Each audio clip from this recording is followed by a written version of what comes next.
বাংলাদেশে যেই সরকারি আসুক না কেন তাদের থেকে আমরা আমাদের পঞ্চগড়ের প্রাপ্য এবং ন্যায্য অধিকারটুকু আদায় করে নিয়ে যাব।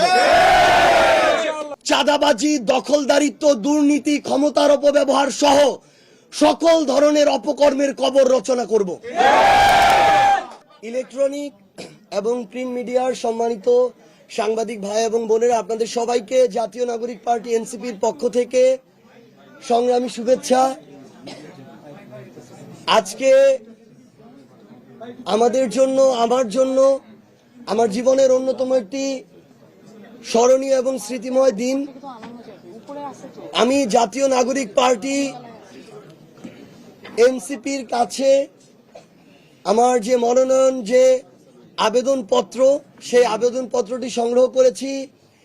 আমার জন্মভূমি, যেখানে আমার নারী পোতা রয়েছে, যেখানে আমার শৈশব কৈশোরের বেড়ে ওঠা, আমার জীবনের সবচেয়ে গুরুত্বপূর্ণ স্মৃতিগুলো যেই জায়গাটিকে কেন্দ্র করে এখন পর্যন্ত আমাকে বড় করে তুলেছে, আমার সেই প্রিয় জন্মভূমি, সেই জায়গা পঞ্চগড় 1 আসনকে কেন্দ্র করে আমি আমার মনোনয়নের যে আবেদনপত্র সেটি সংগ্রহ করেছি।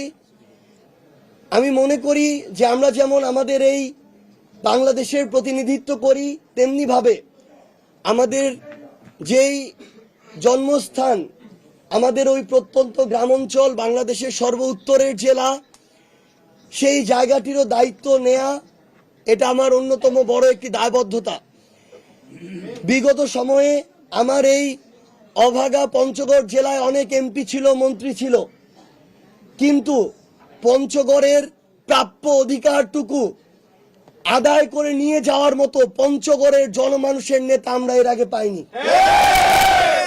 আমরা পঞ্চগড়ের মানুষের কাছে আমাদের পক্ষ থেকে, এনসিপির পক্ষ থেকে এইটুকু কমিটমেন্ট করতে চাই যে আমাদের পঞ্চগড়ের যতটুকু প্রাপ্য তার চেয়ে বেশি আমাদের লাগবে না, কিন্তু রক্তের বিনিময়ে হোক, জীবনের বিনিময়ে হোক, আর লড়াইয়ের বিনিময়ে হোক, আজ থেকে আগামীতে বাংলাদেশে যেই সরকারি আসুক না কেন তাদের থেকে আমরা আমাদের পঞ্চগড়ের প্রাপ্য এবং ন্যায্য অধিকারটুকু আদায় করে নিয়ে যাব।